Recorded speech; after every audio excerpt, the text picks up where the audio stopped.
Eu sei que muita gente diz que mãe aguenta tudo, que o amor de mãe é infinito, incondicional, que não tem limite. E talvez seja verdade. Mas o que ninguém conta é que esse amor, quando não é correspondido, vai corroendo a gente por dentro. Vai tirando pedaços da alma que a gente nem sabia que tinha. Vai transformando a mulher que você era numa sombra que só existe para servir. Meu nome é Marlene Figueiredo Campos, tenho 70 anos, e essa história começa no dia em que meu coração finalmente disse basta. Era 15 de março, meu aniversário de 70 anos. Acordei às 6 da manhã, como faço há décadas, porque meu corpo não sabe mais dormir até tarde.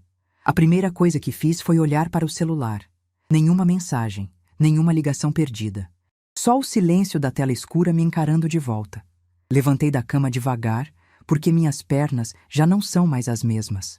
Fui até a cozinha do meu apartamento pequeno, aquele que alugo há 8 anos num prédio sem elevador no centro da cidade. 3 lances de escada que parecem 10 quando você carrega a sacola de feira. Mas é meu canto, é o que posso pagar. Decidi fazer um bolo. Não sei bem por quê. Talvez porque minha mãe sempre dizia que aniversário sem bolo não é aniversário. Talvez porque, no fundo, ainda tinha a esperança de que alguém aparecesse. Separei os ingredientes que tinha no armário. Farinha, açúcar, ovos, 2 laranjas que comprei na feira da semana passada. Era a receita que minha mãe me ensinou quando eu ainda era menina. Bolo de laranja. Simples, humilde, mas cheio de memória. Enquanto a massa assava, arrumei a sala. Passei pano nos móveis, organizei as almofadas do sofá, coloquei uma toalha rendada na mesa de centro. Na estante, ajeitei as fotos dos meus netos. Gustavo, 15 anos, sorriso tímido. Marina, 12 anos, olhos iguais aos meus. Fotos que eu mesma tirei nas raras vezes em que pude estar com eles. Fotos que eles provavelmente nem lembram que existem. Vesti a blusa azul. Aquela que meu filho Renato me deu no último dia das mães que passamos juntos. Faz 4 anos. 4 anos que guardo essa blusa como se fosse uma relíquia, usando só em ocasiões especiais, esperando que ele perceba, que ele lembre, que ele diga algo. Ele nunca percebe. Às 9 da manhã, o bolo já estava pronto.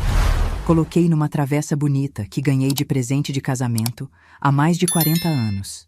O cheiro de laranja tomou conta do apartamento. Sentei na poltrona da sala e esperei. Às 10, nada. Às 11, nada. Ao meio-dia, meu estômago roncou e eu percebi que não tinha comido nada desde que acordei. Fui até a cozinha, esquentei um prato de arroz e feijão do dia anterior e almocei sozinha na mesa da cozinha, olhando para a parede. O bolo continuava intacto na sala. A tarde chegou arrastada. 1, 2 horas. O sol entrava pela janela e fazia desenhos no chão. Eu ficava olhando para o telefone de 5 em 5 minutos, conferindo se tinha chegado alguma mensagem. Às vezes o coração acelerava quando a tela acendia, mas era só propaganda, só notificação de aplicativo, só o mundo me lembrando que eu estava sozinha. Às 3 da tarde, não aguentei mais. Peguei o telefone com as mãos um pouco trêmulas e disquei o número do Renato. Meu filho, meu único filho. O menino que criei sozinha desde os 5 anos de idade. O homem que se tornou engenheiro porque eu trabalhei a vida inteira para pagar os estudos dele. O pai dos meus netos que eu mal consigo ver. O telefone tocou 1 vez. 2 vezes. Na terceira, ele atendeu. A voz dele já veio carregada de impaciência, daquele jeito que eu conhecia bem. O jeito de quem está ocupado demais para perder tempo com coisas sem importância. E pelo tom, eu já era uma dessas coisas. Mãe, estou no meio de uma reunião. O que você quer? Engoli a saliva que tinha secado na garganta. Tentei manter a voz firme, mas saiu um fio só. Filho, hoje é meu aniversário. 70 anos. Só queria ouvir sua voz. O silêncio do outro lado durou apenas 2 segundos, mas pareceu uma eternidade. Eu podia ouvir vozes ao fundo, pessoas conversando, a vida acontecendo num lugar onde eu não tinha espaço. E então ele respondeu. As palavras saíram rápidas, cortantes, sem nenhuma hesitação. Como se ele já tivesse ensaiado, como se aquilo fosse óbvio demais para precisar ser dito com cuidado. Mãe, não tenho tempo para você. Para de ligar. E desligou. Assim, na minha cara. No dia do meu aniversário de 70 anos.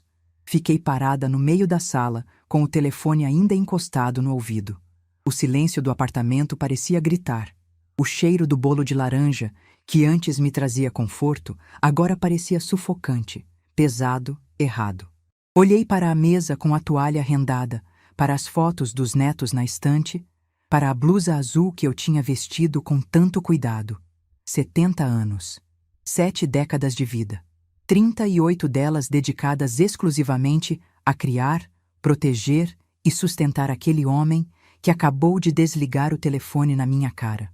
Meus olhos arderam, mas as lágrimas não vieram. Meu peito doeu, mas o grito ficou preso na garganta. Era como se meu corpo inteiro tivesse congelado, esperando uma instrução que não chegava. Chorar? Gritar? Ligar de novo? Implorar? E foi nesse momento, nesse exato instante de paralisia, que algo aconteceu dentro de mim. Uma voz. Não uma voz de fora, mas uma voz de dentro. Uma voz que eu não ouvia há décadas. A voz da Marlene que existia antes de ser mãe. A voz da mulher que eu era antes de me transformar em sombra, em função, em serviço. Essa voz disse apenas uma palavra: chega. Respirei fundo. Uma vez, 2 vezes. Olhei para o telefone na minha mão, aquele aparelho que há anos só me trazia decepções, ligações não atendidas, mensagens ignoradas, desculpas vazias. Fui até a gaveta do armário da sala. Abri.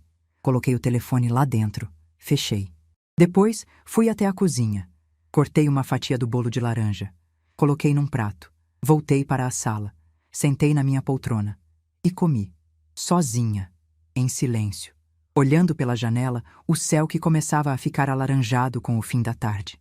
O bolo estava bom. Doce na medida certa. Minha mãe teria ficado orgulhosa. Naquela noite, não liguei a televisão. Não coloquei música. Fiquei apenas sentada, pensando. Pensando em tudo o que tinha acontecido. Não só naquele dia, mas em todos os dias, todos os anos, todas as décadas. Pensei no velório do Geraldo, meu marido, quando o Renato tinha só 5 anos e perguntava quando o pai ia acordar. Pensei na promessa que fiz naquele dia de que meu filho nunca passaria necessidade. Pensei nos 15 anos que trabalhei como faxineira em casa de família, acordando às 4 da madrugada, chegando em casa às 8 da noite com as mãos rachadas de tanto produto de limpeza. Pensei nos 12 anos como cozinheira de restaurante, as pernas inchadas, as queimaduras de óleo que até hoje deixam marca. Pensei em cada centavo que economizei para pagar o cursinho do Renato, o material da faculdade, a formatura que ele nem me convidou direito. Pensei no dia em que ele se formou engenheiro e eu estava lá, na última fileira do auditório, com um vestido emprestado da vizinha, chorando de orgulho enquanto ele acenava para os amigos e beijava a namorada sem sequer olhar na minha direção. Pensei no casamento dele com Beatriz, no terreno que vendi para ajudar a pagar a festa, na mesa do canto onde me colocaram, longe da família, longe do filho, como se eu fosse uma convidada qualquer e não a mulher que deu a vida por aquele homem. Pensei em todas as vezes que Beatriz olhou para mim com desprezo. Nas indiretas sobre minha roupa, minha comida, meu jeito de falar. Na vez que ela disse na minha frente que sogra é igual planta, bonita de ver, mas precisa ficar no lugar dela. Pensei nos netos que mal conheço. No Gustavo que nasceu e eu não pude cuidar porque Beatriz preferia profissionais. Na Marina, cuja gravidez descobri pelo Facebook quando já estava de 7 meses. Nas visitas que foram ficando cada vez mais raras, cada vez mais curtas, cada vez mais frias. E pensei no segredo que carrego há 5 anos. Um segredo que pesa mais do que qualquer palavra que meu filho já me disse. Porque há 5 anos, quando Renato veio me pedir para ser fiadora do financiamento da casa nova, eu não só assinei os papéis, eu também comecei a pagar parte das parcelas, todo mês, em silêncio, sem que ele soubesse.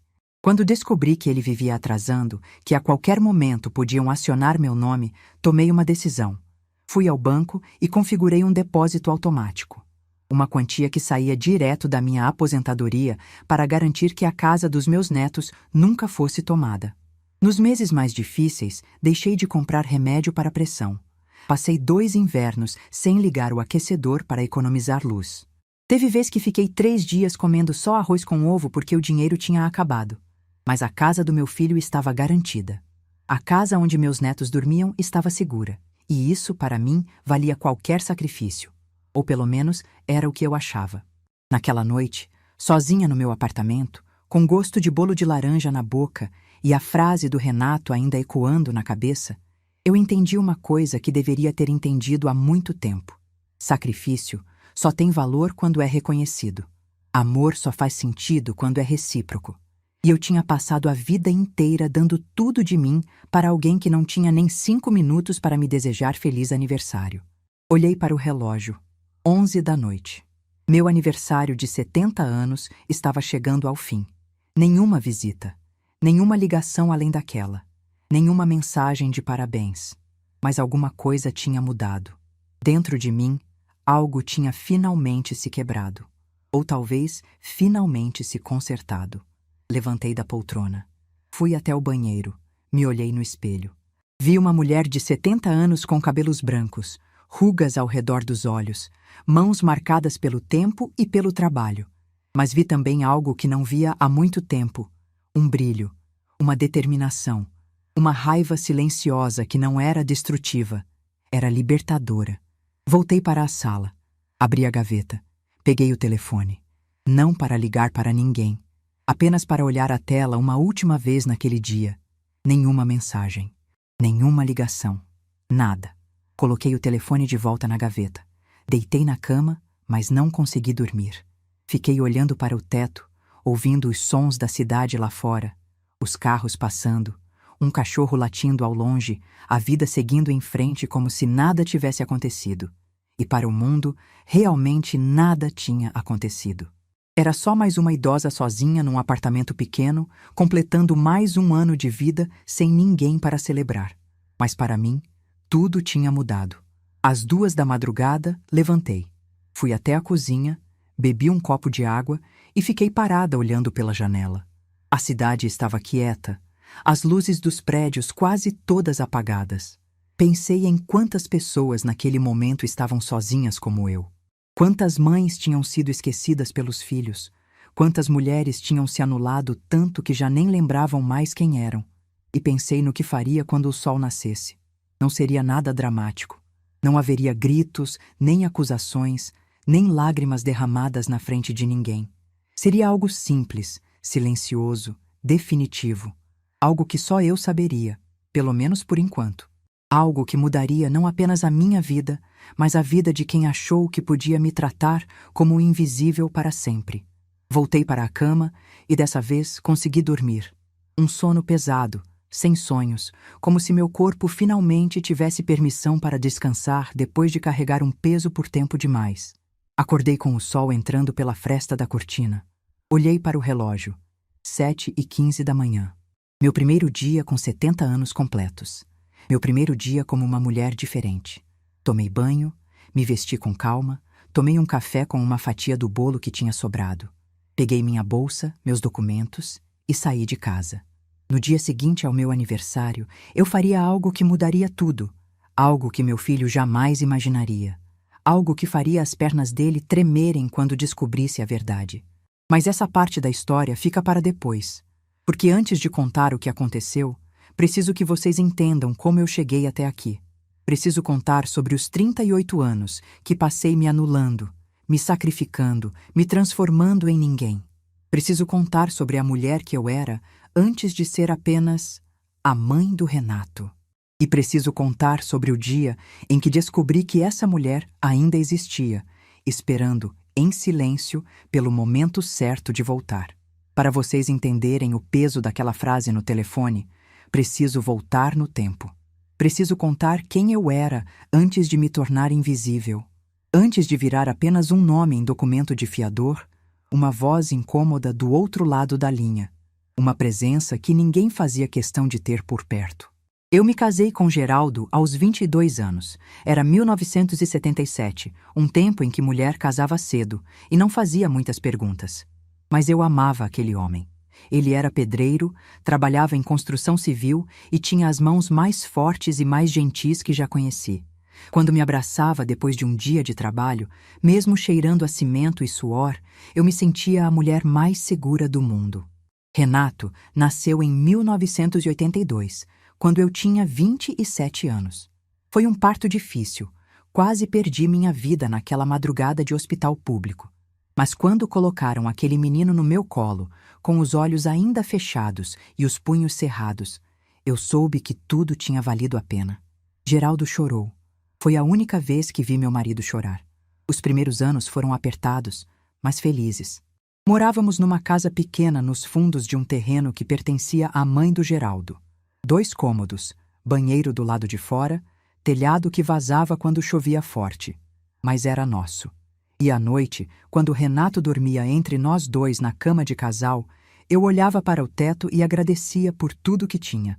Geraldo trabalhava de sol a sol. Saía às 5 da manhã e voltava às 7 da noite, às vezes mais tarde. Eu cuidava do Renato, lavava roupa para fora, fazia faxina em 2 casas do bairro para complementar a renda. A gente não tinha muito, mas não faltava o essencial. E mais importante, a gente tinha um ao outro. Tudo mudou numa terça-feira de agosto de 1987. Renato tinha acabado de completar 5 anos.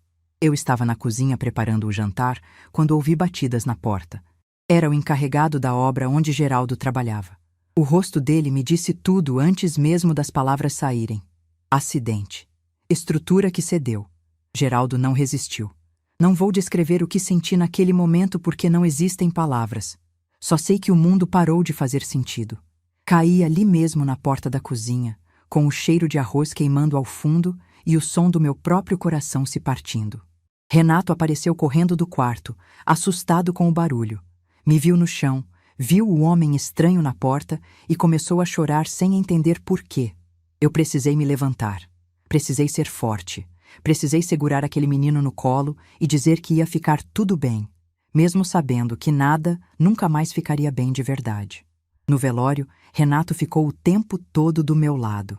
Em determinado momento, ele perguntou baixinho quando o pai ia acordar. Tive que explicar que o pai não ia acordar mais, que ele tinha ido para o céu, que agora éramos só nós dois.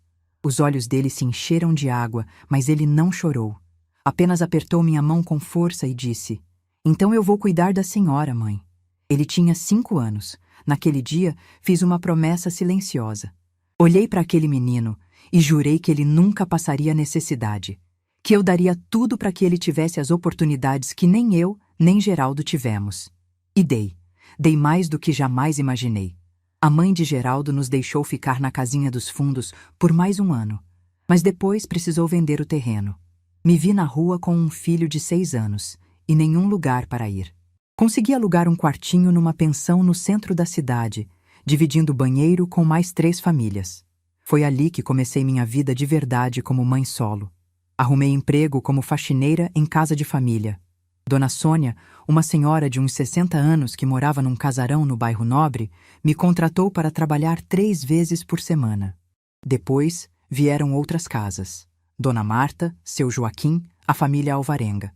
Em pouco tempo, eu trabalhava de segunda a sábado, saindo de casa às 5 da manhã e voltando às 8 da noite. Renato ficava com uma vizinha da pensão, Dona Zefa, que cuidava dele em troca de eu fazer a faxina do quarto dela nos domingos. Era um acordo de sobrevivência.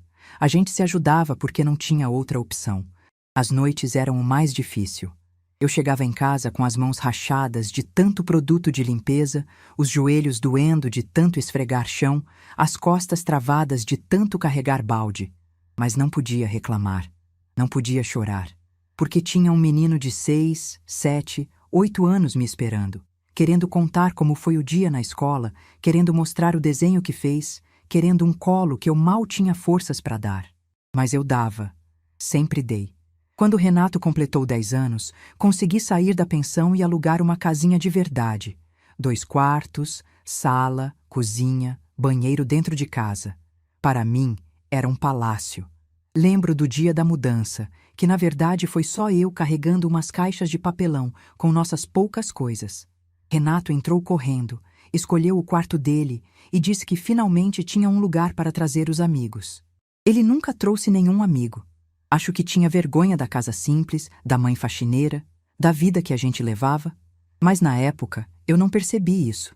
Eu estava ocupada demais trabalhando, ocupada demais sobrevivendo, ocupada demais garantindo que ele tivesse comida na mesa e material escolar novo todo ano.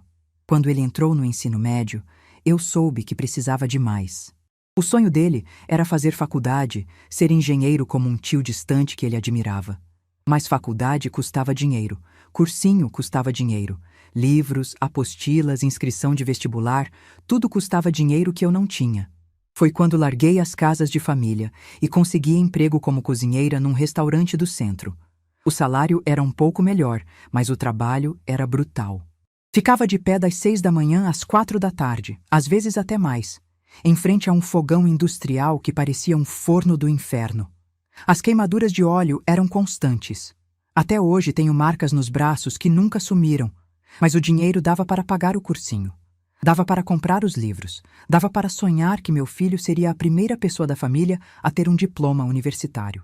Renato passou no vestibular aos 19 anos, engenharia civil numa universidade pública. Quando o resultado saiu, ele me ligou gritando de alegria. Eu estava no meio do expediente, com uma panela de feijão fervendo na minha frente, e chorei tanto que o chefe veio perguntar se tinha acontecido alguma coisa. Disse que sim, que meu filho tinha passado na faculdade. Ele não entendeu porque aquilo era motivo para tanto choro. A faculdade trouxe mudanças que eu não esperava. Renato começou a frequentar um mundo diferente do nosso. Fez amigos de famílias com dinheiro, foi a festas em lugares que eu nem sabia que existiam. Começou a usar roupas de marca. Aos poucos, fui percebendo que ele tinha vergonha de mim. Quando os amigos vinham estudar em casa, ele me pedia para ficar no quarto. Quando precisava de algum documento meu, preenchia ele mesmo para eu não precisar ir até a faculdade. Quando alguém perguntava o que a mãe dele fazia, ele dizia apenas: trabalha com alimentação, assim, vago, mudando de assunto. Eu engolia. Fingia que não percebia. Dizia a mim mesma que era coisa de jovem, que quando ele amadurecesse ia valorizar tudo o que eu tinha feito. A formatura foi o primeiro golpe de verdade. Renato se formou aos 25 anos, depois de um estágio que atrasou um pouco a conclusão. Eu economizei durante meses para comprar um vestido novo, mas no fim não tive dinheiro suficiente e precisei pedir emprestado para a vizinha Dona Clara. Um vestido azul simples, nada extravagante, mas decente. Cheguei ao auditório da universidade com o coração explodindo de orgulho. Procurei meu filho entre os formandos, queria que ele me visse, queria acenar, queria que ele soubesse que eu estava ali. Mas ele estava ocupado, tirando fotos com os amigos, abraçando os colegas. E ao lado dele, sempre ao lado dele, uma moça loira de vestido caro que eu nunca tinha visto antes. Beatriz. Ela estava na primeira fila, junto com os pais dela. Um casal elegante, bem vestido, que claramente não pertencia ao mesmo mundo que eu. Quando os nomes foram chamados e Renato subiu ao palco para pegar o diploma, foi para ela que ele olhou. Foi para ela que ele sorriu. Foi para a família dela que ele acenou. Eu estava na última fileira, sozinha, com um vestido emprestado, chorando de um orgulho que ninguém ali parecia notar. Depois da cerimônia, consegui me aproximar para dar um abraço no meu filho. Ele me abraçou rápido, meio sem jeito, e logo me apresentou para Beatriz. Ela me olhou de cima a baixo, deu um sorriso que não chegou aos olhos e disse apenas prazer, num tom que deixava claro que não era prazer nenhum. Naquela noite, voltei para casa sozinha. Renato foi jantar com a família da namorada em algum restaurante chique que eu nem saberia pronunciar o nome. Eu esquentei uma marmita que tinha sobrado do almoço e comi na cozinha, ainda de vestido azul emprestado, olhando para a parede e me perguntando em que momento tinha perdido meu filho.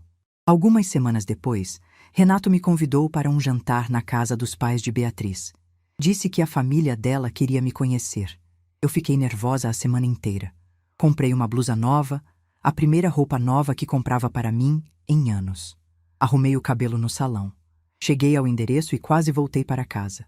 Era uma mansão, num condomínio fechado com jardim e 2 carros importados na garagem.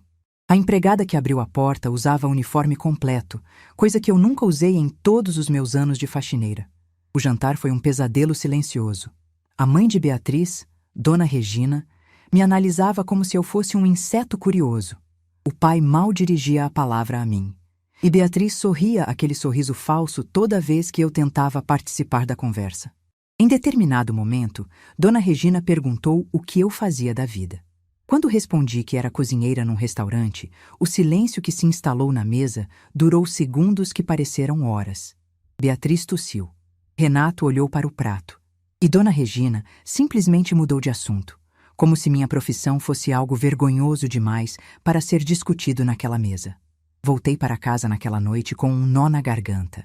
Não era a raiva que eu sentia, era algo pior. Era a certeza de que, aos olhos daquela família, eu nunca seria boa o suficiente. E o mais doloroso, Renato não tinha feito nada para me defender. 6 meses depois, eles anunciaram o noivado. Quando ofereci ajuda com os preparativos, Beatriz educadamente recusou. Disse que a mãe dela já estava cuidando de tudo. Eu insisti, disse que podia contribuir financeiramente. Foi aí que ela me olhou com aquele sorriso condescendente e disse que não precisava, que o casamento já estava todo pago. Mesmo assim, eu quis ajudar. Vendi o pequeno terreno que Geraldo tinha deixado, o único bem que ainda me conectava ao meu marido. Com o dinheiro, ajudei a pagar parte da festa e contribuí para a entrada do apartamento onde eles iriam morar. Renato aceitou sem muita cerimônia, como se aquilo fosse minha obrigação. O casamento foi numa chácara luxuosa nos arredores da cidade. 200 convidados, decoração de revista. E eu, a mãe do noivo, fui colocada numa mesa do canto, junto com parentes distantes. A mesa principal tinha lugar para os pais de Beatriz, para os irmãos dela, para os avós, mas não para mim. Passei a festa inteira naquela mesa, fingindo que estava tudo bem. Por dentro, estava me despedaçando, mas não podia chorar. Era o casamento do meu filho, e mães não estragam o casamento dos filhos. Quando a festa acabou e eu voltei para casa, sozinha, num táxi que eu mesma paguei, olhei para as minhas mãos vazias e entendi uma coisa. O terreno do Geraldo tinha ido embora. A herança do meu marido tinha ajudado a pagar uma festa onde eu fui tratada como convidada de segunda classe. Mas eu não sabia que aquilo era só o começo. Não sabia que Beatriz era apenas o primeiro capítulo de uma história que ficaria cada vez mais dolorosa. Não sabia que, anos depois, eu estaria parada na porta da casa que ajudei a pagar, esperando para entregar os presentes de Natal dos meus netos. Ouvindo minha própria neta perguntar do lado de dentro quem estava na porta, e ouvindo Beatriz responder, com a voz mais fria que já escutei: "Ninguém importante, filha. Vai brincar." Ninguém importante. Era isso que eu tinha me tornado para a família que passei a vida inteira construindo. Os primeiros anos depois do casamento ainda me davam alguma esperança. Renato me ligava de vez em quando, me convidava para almoços esporádicos e eu me agarrava a esses momentos como quem se agarra a uma boia no meio do oceano. Achava que, com o tempo, Beatriz fosse se acostumar comigo.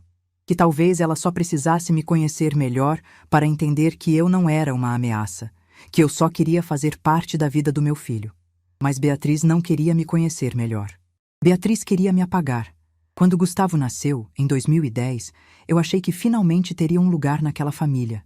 Um neto, meu primeiro neto, o filho do meu filho. Fui ao hospital no dia do nascimento, levei flores, levei uma roupinha que passei semanas escolhendo. Cheguei ao quarto com o coração transbordando de alegria. Beatriz estava na cama, segurando o bebê. Renato estava ao lado dela, com aquele sorriso de pai orgulhoso. Os pais de Beatriz estavam lá também, ocupando as 2 cadeiras do quarto. Quando entrei, todos me olharam como se eu fosse uma intrusa que tinha entrado no lugar errado. Fiquei parada na porta, sem saber o que fazer. Renato veio me cumprimentar. Me deu um abraço rápido e disse que eu podia ver o bebê, mas que Beatriz estava cansada e precisava descansar.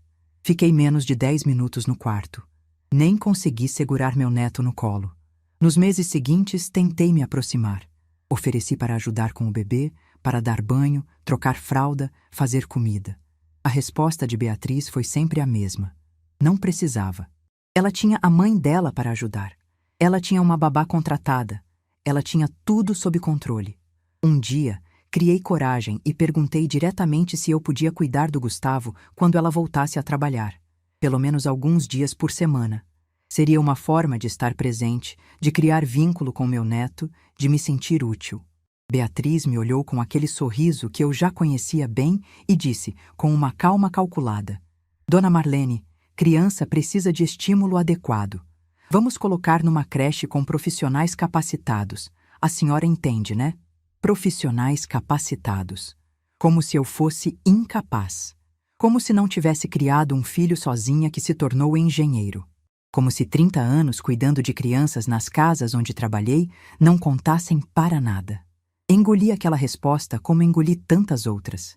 Disse que entendia, que ela sabia o que era melhor para o filho dela, e voltei para casa com um buraco no peito que parecia não ter fundo. Com Marina foi ainda pior. Em 2013 eu descobri que Beatriz estava grávida pelo Facebook. 7 meses de gestação e ninguém tinha me contado. Vi a foto dela com a barriga enorme, rodeada de amigas num chá de bebê para o qual eu obviamente não tinha sido convidada. Liguei para Renato chorando. Perguntei por que não tinham me contado, por que eu tinha que descobrir uma coisa dessas pela internet. Ele gaguejou. Disse que foi correria do trabalho, que acabou passando batido. Passou despercebida. Uma gravidez de 7 meses passou despercebido. Naquele dia, pela primeira vez, eu gritei com meu filho. Disse que ele tinha vergonha de mim, que ele me tratava como se eu fosse um estorvo, que eu não merecia aquilo depois de tudo que tinha feito por ele. Ele ficou em silêncio do outro lado da linha. Quando terminou a ligação, fiquei esperando que ele me ligasse de volta para pedir desculpas. Ele nunca ligou. Marina nasceu e eu fui conhecê-la 2 semanas depois, quando Beatriz finalmente permitiu minha visita. 2 semanas. Minha neta tinha 2 semanas de vida e eu estava vendo ela pela primeira vez. As visitas foram ficando cada vez mais raras. O que antes era uma vez por mês passou a ser uma vez a cada 2 meses. Depois, a cada 3. Eu ligava e ouvia desculpas. As crianças estavam doentes, tinham compromisso, iam viajar. Beatriz nunca atendia minhas ligações. Quando eu mandava mensagem, ela visualizava e não respondia. Comecei a acompanhar a vida dos meus netos pelo Facebook e Instagram. Via as fotos que Beatriz postava, festas de aniversário, passeios no parque, viagens em família, tudo sem mim. Salvava essas fotos no meu celular porque era a única forma de ver meus netos crescendo. Aquelas fotos que estão na minha estante, eu tirei da internet, porque as únicas vezes em que estive com Gustavo e Marina não deram nem para encher um álbum. Em 2017, precisei me mudar. A casinha que eu alugava há anos foi vendida e o novo dono queria o imóvel. Com 62 anos, tive que procurar outro lugar para morar. Achei um apartamento pequeno no centro, sem elevador, mais caro do que eu podia pagar. Mas era o que tinha. Liguei para Renato pedindo ajuda com a mudança. Ele disse que estava ocupado, mas que podia mandar um dinheiro para eu contratar um frete. Mandou R$ 200 por transferência e nunca mais tocou no assunto. Fiz a mudança sozinha, carregando caixa por caixa, subindo 3 lances de escada com as pernas tremendo. Foi nesse mesmo ano que Renato veio me procurar com o pedido do financiamento. Irônico, não é? Não tinha tempo para me ajudar a carregar caixas, mas tinha tempo para me pedir para assinar como fiadora da casa nova dele. Eu assinei. Claro que assinei. Porque mãe é assim, não é? Mãe sempre diz sim, mesmo quando deveria dizer não.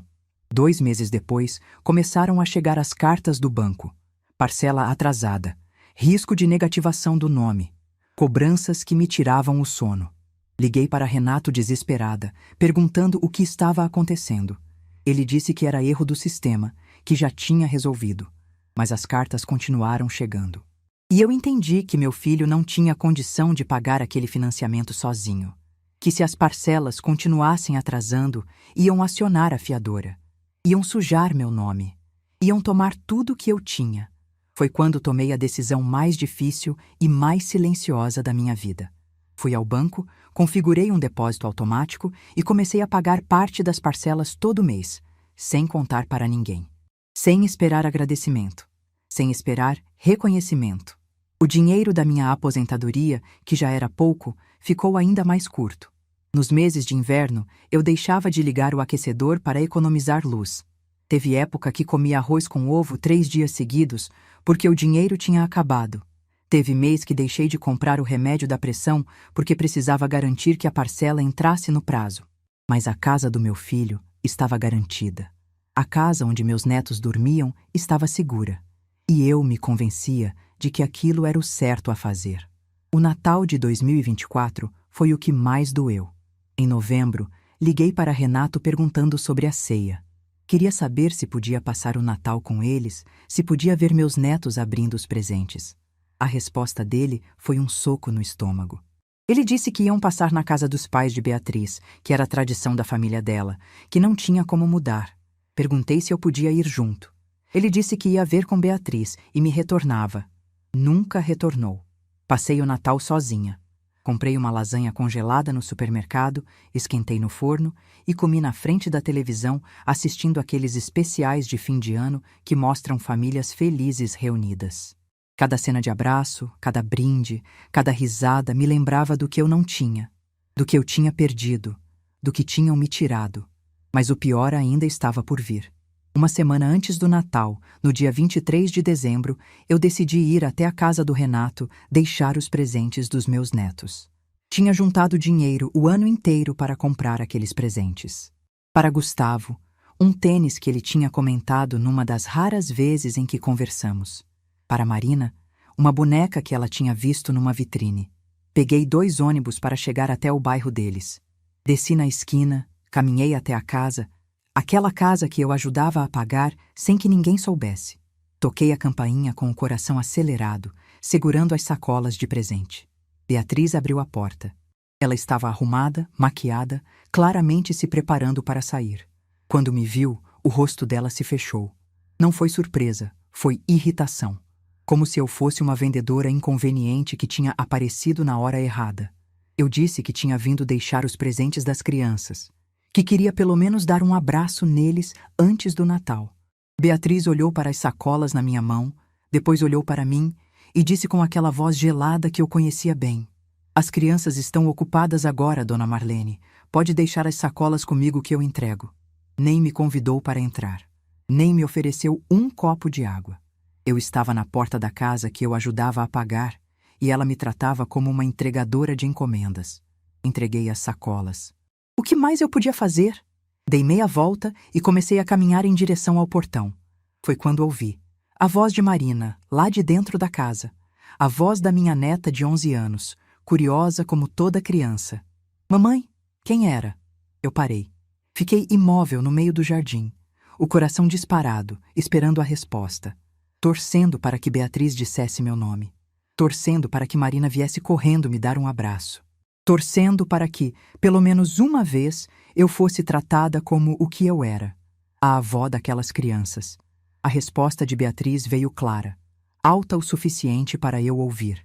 E cada palavra ficou gravada na minha memória como ferro em brasa. "Ninguém importante, filha. Vai brincar. Ninguém importante." Eu fiquei parada ali no jardim, olhando para a porta fechada, as pernas tremendo, os olhos ardendo, o peito apertado como se alguém estivesse esmagando meu coração com as mãos. Ninguém importante. Era assim que ela me definia para a minha própria neta. Era assim que eu era vista naquela família. Uma figura irrelevante. Um incômodo que aparecia de vez em quando e que precisava ser despachado o mais rápido possível. Fiquei imaginando Marina lá dentro, voltando para suas brincadeiras, sem saber que a ninguém que tinha tocado a campainha era a mulher que passou noites em claro cuidando do pai dela quando ele era bebê. A mulher que vendeu a única herança do marido para pagar o casamento dos pais dela. A mulher que, naquele exato momento, estava pagando parte da casa onde ela dormia todas as noites. Ninguém importante. 3 palavras que resumiam décadas de apagamento. Caminhei até o ponto de ônibus em silêncio. O vento frio de dezembro cortava meu rosto, mas eu mal sentia. Por dentro, estava mais gelada do que qualquer inverno. Esperei 20 minutos no ponto, vendo carros passarem cheios de famílias indo fazer compras de Natal, crianças animadas nos bancos de trás, avós sendo levadas para ceias e confraternizações. E eu ali, sozinha, com as mãos vazias, sem presente para entregar, sem neto para abraçar, sem lugar para ir. Entrei no ônibus, sentei no banco do fundo, E só então as lágrimas vieram. Chorei baixinho, escondendo o rosto com a mão para que ninguém percebesse.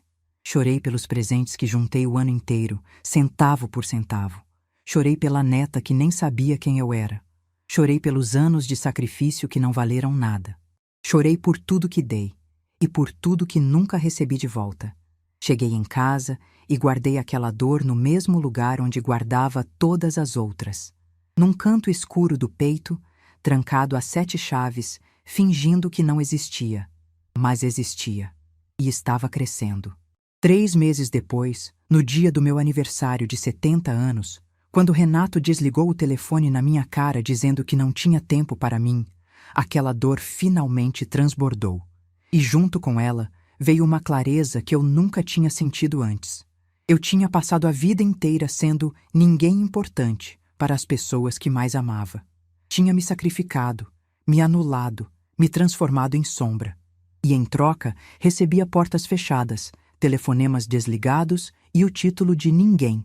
Mas naquela noite, sozinha no meu apartamento, olhando para o bolo de aniversário que ninguém veio comer, eu tomei uma decisão. Se eu era ninguém importante para eles, então eles iam descobrir o quanto esse ninguém fazia diferença nas vidas deles. Iam descobrir o quanto eu sustentava aquela vida em silêncio. Na manhã seguinte ao meu aniversário, acordei diferente. Não sei explicar exatamente o que tinha mudado, mas era como se uma névoa que cobria meus olhos há décadas tivesse finalmente se dissipado. Eu via tudo com uma clareza assustadora. Via minha vida, minhas escolhas, meus sacrifícios. E via, principalmente, o quanto eu tinha me perdido no caminho de tentar ser encontrada pelos outros. Tomei banho, vesti uma roupa simples, tomei um café com uma fatia do bolo de laranja que ainda estava na geladeira. Peguei minha bolsa, conferi os documentos e saí de casa antes das 8 da manhã. O banco ficava a 4 quadras do meu apartamento. Era uma agência pequena, dessas de bairro, onde os funcionários já me conheciam de vista. Cheguei antes de abrir e esperei na fila do lado de fora, junto com outras pessoas que também tinham assuntos para resolver logo cedo. Quando as portas abriram, entrei com calma. Peguei uma senha de atendimento preferencial e sentei numa cadeira de plástico, esperando minha vez. O ar-condicionado estava gelado demais, mas eu mal sentia. Por dentro, eu estava em chamas. Meu nome foi chamado 20 minutos depois. Fui até o guichê, onde uma moça jovem, de uns 20 e poucos anos, me atendeu com aquele sorriso automático de quem repete a mesma frase centenas de vezes por dia. Eu disse que queria cancelar uma autorização de débito automático. Ela pediu meus documentos, digitou algumas coisas no computador e então franziu a testa. A senhora tem um débito automático configurado para uma conta de financiamento imobiliário. É esse que deseja cancelar? Eu confirmei. Ela digitou mais algumas coisas e então me olhou com curiosidade. Esse débito está ativo há 5 anos, senhora. A senhora tem certeza que deseja cancelar? 5 anos, 60 meses, 60 parcelas que saíram da minha aposentadoria para pagar a casa do meu filho. 60 vezes que eu escolhi passar necessidade para garantir o conforto de quem me tratava como ninguém. Olhei para a moça e disse, com uma voz mais firme do que esperava: tenho certeza. Nunca tive tanta certeza de nada na minha vida. Ela assentiu, pediu que eu assinasse alguns papéis e em menos de 10 minutos estava feito. O débito automático estava cancelado. A partir daquele momento, a parcela do financiamento dependeria exclusivamente do meu filho. Saí do banco e parei na calçada. O sol da manhã batia no meu rosto e eu respirei fundo, sentindo o ar entrar nos pulmões como se fosse a primeira vez. Era estranho. Eu tinha acabado de fazer algo que podia prejudicar meu próprio filho, e, no entanto, me sentia mais leve do que tinha me sentido em anos.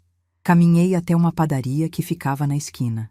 Entrei, sentei numa mesa perto da janela e pedi um café com leite e um pão na chapa. Coisas simples que eu tinha deixado de me permitir há muito tempo. Comi devagar, saboreando cada pedaço, olhando as pessoas passarem na rua. Era assim que se sentia ter escolha. Era assim que se sentia colocar a si mesma em primeiro lugar. As semanas seguintes foram estranhas e libertadoras ao mesmo tempo. Pela primeira vez em anos, meu dinheiro dava para as minhas necessidades. Comprei o remédio da pressão que era melhor, não o genérico mais barato. Liguei o aquecedor nas noites frias sem olhar para o relógio de luz. Fui à feira e comprei frutas que antes eu achava luxo demais para uma pessoa só. Pequenas coisas. Coisas que pessoas normais fazem sem pensar. Mas para mim, cada uma delas era uma revolução silenciosa. Foi nessa época que conheci Dona Conceição. Ela tinha 73 anos, morava num prédio perto do meu, e todas as manhãs eu a via caminhando na praça do bairro. Um dia, ela me viu sentada num banco, sozinha, e veio puxar conversa. Dona Conceição tinha uma energia que me contagiou desde o primeiro momento. Ela me contou que era viúva há 15 anos, que os filhos moravam longe e raramente visitavam, e que ela tinha decidido parar de esperar que a vida viesse até ela. Tinha se inscrito num grupo de ginástica para a terceira idade, fazia aulas de dança de salão e estava planejando uma viagem para Aparecida do Norte com as amigas. A gente passa a vida inteira esperando que os outros nos façam feliz, ela me disse naquele dia. E quando percebe, a vida já passou e a gente nem viveu. Aquelas palavras ficaram ecoando na minha cabeça. Dona Conceição me convidou para participar do grupo de ginástica dela. No começo eu resisti, disse que estava velha demais, que ia passar vergonha. Ela riu e disse que vergonha era ficar em casa esperando o telefone que não toca.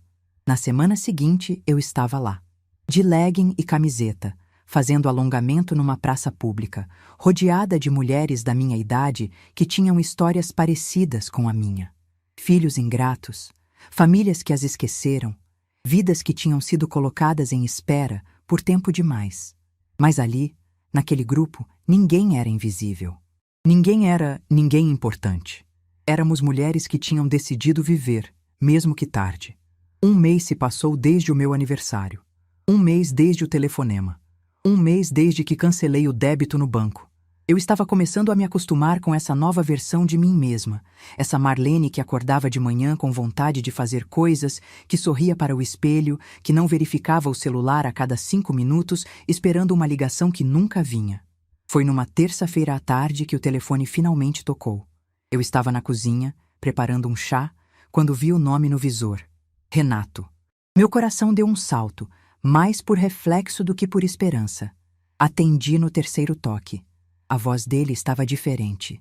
Não era a voz impaciente que eu conhecia, aquela voz de quem está sempre ocupado demais. Era uma voz trêmula, nervosa, quase irreconhecível. Mãe, eu preciso falar com a senhora. É urgente. Posso ir aí? Eu disse que sim. O que mais eu podia dizer? Meia hora depois, a campainha tocou. Quando abri a porta, levei um susto. Renato estava pálido, com olheiras profundas, visivelmente abalado, e não estava sozinho. Atrás dele, pela primeira vez em anos, estava Beatriz. Os dois entraram no meu apartamento pequeno, olhando ao redor como se nunca tivessem estado ali. E, de fato, quase nunca tinham. Beatriz evitava me olhar nos olhos. Renato andava de um lado para o outro, nervoso, sem saber como começar. Eu não disse nada. Fui até a cozinha, coloquei água para fazer café e voltei para a sala. Sentei na minha poltrona, a mesma poltrona onde tinha chorado no dia do meu aniversário, e esperei. Renato finalmente parou de andar. Ficou de pé na minha frente, segurando uma pasta que eu não tinha percebido que ele carregava. As mãos dele tremiam. Mãe, ele começou, a voz falhando. O banco me ligou semana passada. A parcela do financiamento atrasou. Eu fui verificar o que tinha acontecido e descobri uma coisa que... Ele parou, engoliu em seco, abriu a pasta. De dentro, tirou um monte de papéis, extratos bancários, dezenas deles, 5 anos de extratos. E em cada um, destacado com marca-texto amarelo, o mesmo nome se repetia, Marlene Figueiredo Campos. Ele colocou os papéis na mesa de centro, bem na minha frente. As mãos dele tremiam tanto que alguns extratos caíram no chão. Beatriz continuava em silêncio, parada perto da porta, como se quisesse fugir a qualquer momento. Eu olhei para aqueles papéis e vi minha vida inteira resumida em números. Cada depósito era uma história. Janeiro de 2020, o mês em que deixei de comprar o remédio novo que o médico tinha receitado. Julho de 2021, O mês em que o aquecedor quebrou e eu não tive dinheiro para consertar, passei o inverno inteiro com cobertores empilhados. Dezembro de 2023. O mês em que comi arroz com ovo por uma semana para garantir que a parcela entrasse antes do Natal. Mãe, Renato disse, a voz embargada. Era a senhora? Esse tempo todo? Era a senhora que estava pagando? Eu olhei para os extratos. Para o meu nome destacado em amarelo. Para os valores que representavam remédios que deixei de comprar, aquecedores que deixei de ligar, refeições que deixei de fazer. Não respondi imediatamente. Levantei, fui até a cozinha, peguei o café que tinha ficado pronto. Servi 2 xícaras, coloquei na mesa e voltei a sentar na minha poltrona. Só então comecei a falar. Contei sobre a primeira carta de atraso que recebi. Sobre o medo de ter meu nome sujo. Sobre a decisão de configurar o débito automático sem contar para ninguém. Contei sobre os invernos sem aquecedor, sobre as semanas comendo arroz com ovo, sobre os remédios que deixei de comprar. Contei sobre cada sacrifício que fiz em silêncio, cada privação que passei sozinha, cada noite que fiquei acordada preocupada se o dinheiro ia dar. E contei sobre o dia em que decidi parar. Eu cancelei o débito no dia seguinte ao meu aniversário, eu disse, olhando diretamente nos olhos do meu filho. Aquele dia em que você desligou o telefone na minha cara, dizendo que não tinha tempo para mim. Renato fechou os olhos. Uma lágrima escorreu pelo rosto dele. Durante 5 anos, eu paguei parte da casa onde vocês moram. A casa onde meus netos dormem. A casa onde, uma semana antes do Natal, sua esposa me deixou na porta e disse para minha neta que eu era ninguém importante. Beatriz fez um som estrangulado. Quando olhei para ela, vi que estava chorando também. Eu não parei de pagar por vingança, continuei, mantendo a voz firme. Eu parei porque finalmente entendi uma coisa que deveria ter entendido há muito tempo. Que não posso passar o resto da vida me sacrificando por pessoas que me tratam como se eu não existisse. O silêncio que se instalou na sala era pesado, quase palpável. Renato tinha se sentado no sofá, a cabeça entre as mãos. Beatriz continuava parada perto da porta, mas agora me olhava com uma expressão que eu nunca tinha visto no rosto dela. Não era desprezo, era vergonha. Mãe, Renato disse finalmente, a voz quebrada. Me desculpa. Por favor, me desculpa. Eu olhei para o meu filho, o menino que eu criei sozinha, o homem que eu ajudei a se formar, o pai dos meus netos que eu mal conhecia. E pela primeira vez em muitos anos, eu não senti vontade de salvá-lo. Desculpas são palavras, Renato, eu disse. E palavras eu já ouvi demais. O que eu preciso agora são atitudes. Ele me olhou sem entender. Vocês vão resolver essa situação do financiamento sozinhos. Eu não vou mais pagar. Não vou mais ser fiadora. Não vou mais ser a rede de segurança invisível que vocês usam quando precisam e descartam quando não precisam. Mas, mãe, eu ainda te amo, filho. Vou te amar até o dia em que eu fechar os olhos. Mas amor não significa aceitar ser pisada. Amor não significa ser tratada como ninguém. Levantei da poltrona e fui até a porta. Abri. Agora vocês vão embora. E quando estiverem prontos para me tratar como eu mereço ser tratada, vocês sabem onde me encontrar. Renato se levantou devagar, ainda em choque. Beatriz já estava no corredor, sem conseguir me olhar. Antes de sair, meu filho parou na porta e me olhou com os olhos vermelhos. A senhora tem razão, mãe. Em tudo. Eu não respondi. Apenas fechei a porta. E quando o som dos passos dele sumiu no corredor, eu encostei as costas na porta, respirei fundo e sorri. Não era um sorriso de vitória. Não era um sorriso de vingança. Era o sorriso de uma mulher que, aos 70 anos, tinha finalmente aprendido a se respeitar. Fui até a janela e olhei para a rua. Vi Renato e Beatriz saindo do prédio. Eles pararam na calçada, trocaram algumas palavras e então Beatriz começou a chorar. Renato a abraçou. Ali, na calçada, os dois ficaram abraçados por um longo tempo. Eu não senti pena. Não senti raiva. Senti apenas uma paz estranha, uma calma que vinha de um lugar profundo dentro de mim. Eles iam ter que resolver essa situação sozinhos. Iam ter que renegociar o financiamento, talvez vender o carro, talvez cortar gastos. Iam ter que aprender que ações têm consequências, que pessoas não são descartáveis, que o amor exige reciprocidade. E eu ia continuar vivendo. Ia continuar indo na ginástica com Dona Conceição. Ia continuar comprando frutas na feira, tomando meu remédio certo, ligando o aquecedor quando sentisse frio. Ia continuar me escolhendo. Pela primeira vez em 70 anos, eu tinha me colocado em primeiro lugar. E isso, mais do que qualquer dinheiro ou qualquer desculpa, era a verdadeira libertação. 6 meses se passaram desde aquela tarde em que fechei a porta na cara do meu filho. 6 meses que pareceram uma vida inteira. Uma vida nova, diferente, que eu não sabia que era possível ter aos 70 anos. Às vezes, quando acordo de manhã e vejo o sol entrando pela janela do meu apartamento, ainda me pego esperando que alguma coisa ruim aconteça. É como se meu corpo tivesse ficado tão acostumado com a dor que estranha quando ela não vem. Mas aos poucos, dia após dia, fui aprendendo a aceitar que eu merecia essa paz. Que eu tinha conquistado ela com cada lágrima engolida, cada sacrifício feito, cada não que finalmente aprendi a dizer. A primeira mudança foi financeira.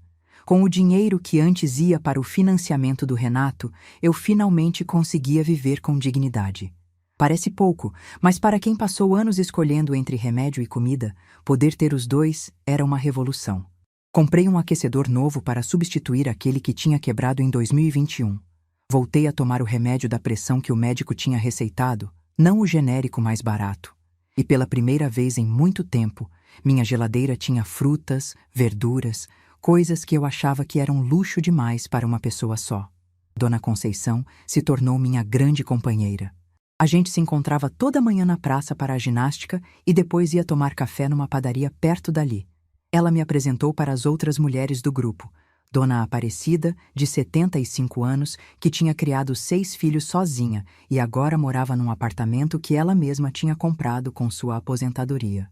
Dona Teresa, de 68, que depois de descobrir que o marido tinha outra família, recomeçou a vida do 0 aos 60 anos. Dona Lúcia, de 72, que os filhos queriam internar num asilo e ela processou na justiça pelo direito de viver sozinha.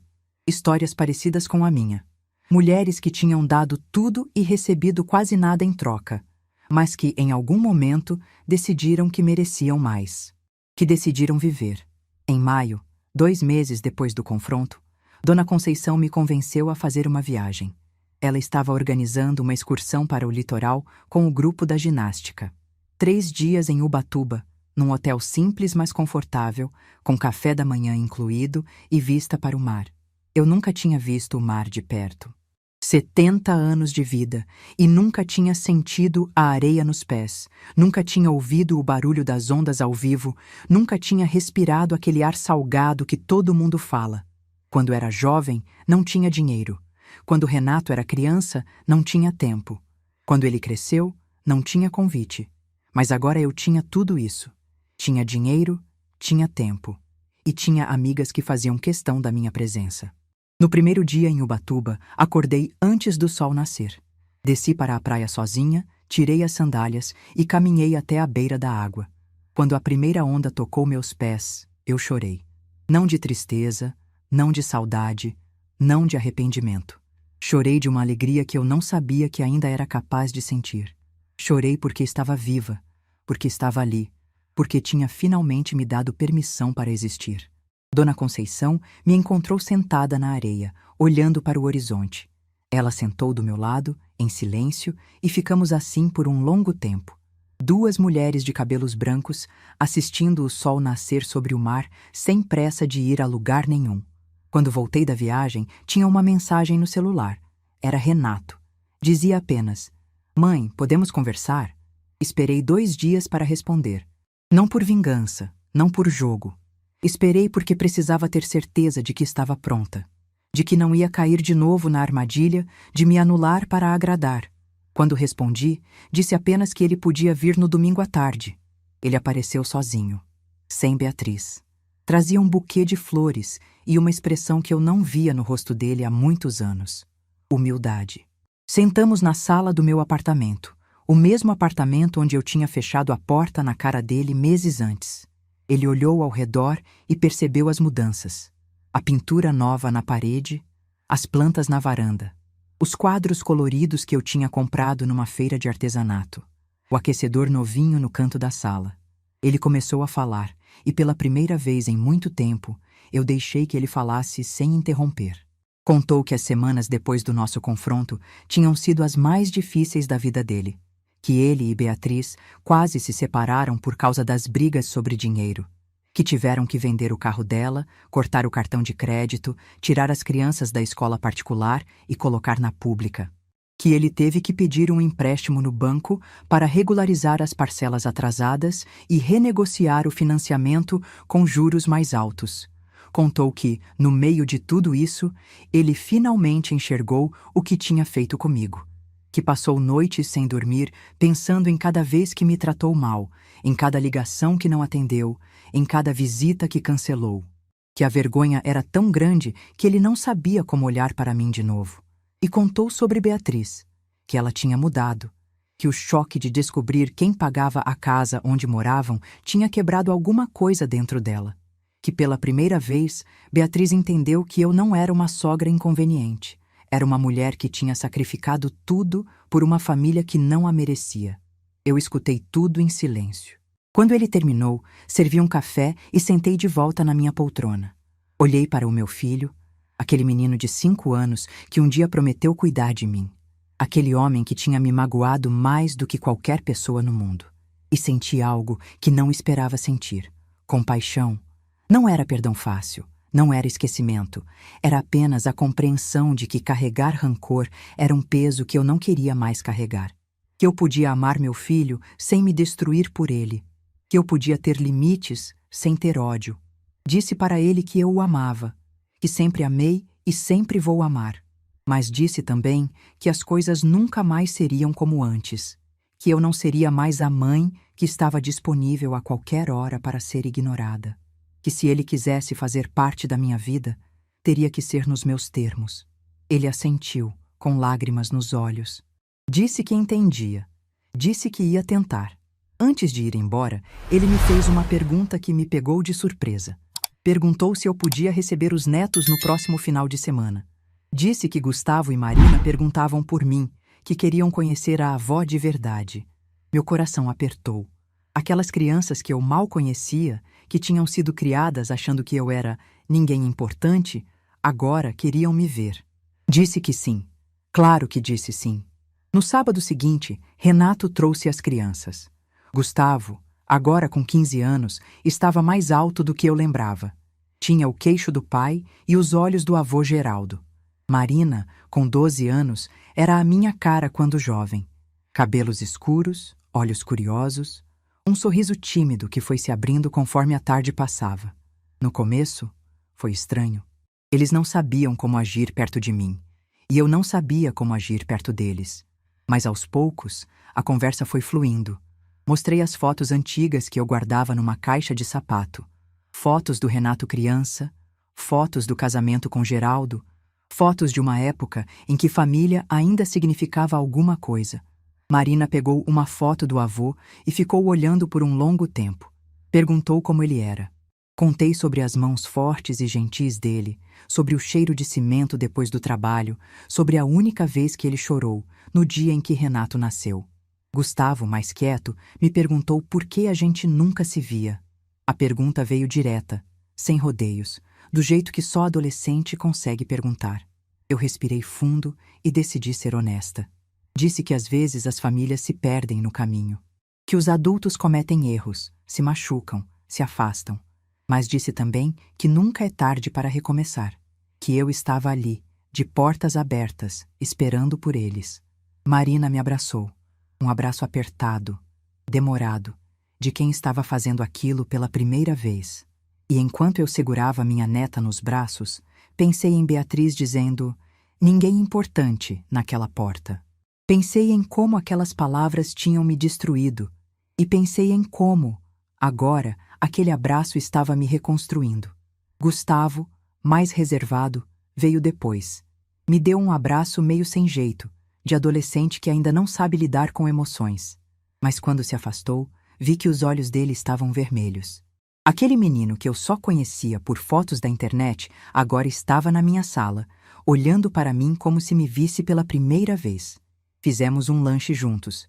Preparei o bolo de laranja da minha mãe, o mesmo que eu tinha feito no dia do meu aniversário. Mas dessa vez, a cozinha estava cheia de risadas, de conversa, de vida. Marina quis aprender a receita. Gustavo ficou responsável por espremer as laranjas. E eu fiquei ali, no meio dos dois, sentindo algo que não sentia há anos: pertencimento. Antes de irem embora, Marina me pediu para tirar uma foto juntas. Ela queria postar nas redes sociais, queria mostrar para as amigas que tinha uma avó. Eu ri e disse que sim. Pela primeira vez, eu ia aparecer nas fotos da família. Não mais como uma figura invisível que salvava prints da internet, mas como alguém que estava ali, presente, viva, amada. Hoje, enquanto conto essa história, olho para a minha sala e vejo uma mulher que eu não reconheceria há um ano atrás. Na parede está pendurado o primeiro quadro que eu pintei nas aulas de arte que comecei a fazer em junho. É uma pintura simples, meio torta, de um pôr do sol sobre o mar. Ubatuba, o lugar onde eu vi o oceano pela primeira vez aos 70 anos. Na estante, ao lado das fotos antigas, agora tem fotos novas. Eu e Marina fazendo bolo na minha cozinha. Eu e Gustavo jogando cartas na mesa da sala. Eu e Dona Conceição na praia, com os pés na água e sorrisos no rosto. Renato vem me visitar a cada 15 dias. Às vezes traz as crianças, às vezes vem sozinho. A gente conversa, toma café e aos poucos vai reconstruindo uma relação que eu achei que estava perdida para sempre. Não é perfeita, provavelmente nunca vai ser, mas é real, é honesta e é nos meus termos. Beatriz ainda é distante. Ela veio me visitar uma vez, trouxe um bolo e um pedido de desculpas que pareceu sincero. Eu aceitei o bolo e as desculpas, mas não me iludo. Algumas feridas demoram mais para cicatrizar. E tudo bem. Eu não preciso mais da aprovação dela para saber meu valor. Às vezes, quando estou sozinha à noite, penso naquela Marlene de um ano atrás. A mulher que acordou no dia do aniversário de 70 anos esperando uma ligação que não veio. A mulher que fez um bolo que ninguém comeu. A mulher que ouviu "não tenho tempo para você" e achou que merecia aquilo. Eu queria poder voltar no tempo e abraçar aquela mulher.